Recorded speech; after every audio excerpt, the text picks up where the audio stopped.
what better way to tap into resources than building a STEM center here at Tayac Elementary?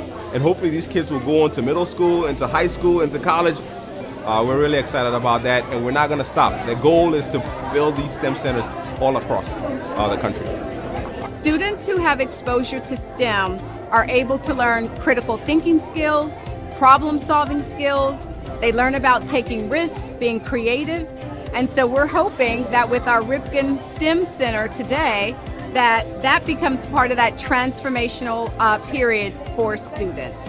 I want to be an engineer when I grow up because I just want to try to play with circuits and try to make something out of them. I think the new STEM lab, it takes our ability to educate to the next level. This is a gift not only for our students, but our parents who are joining the STEM lab to be able to learn, to teach their children at home, and it's also a gift to our community. We want to ensure that our community is ready to add to the workforce, so this is a gift that contributes to all, and for that we are grateful.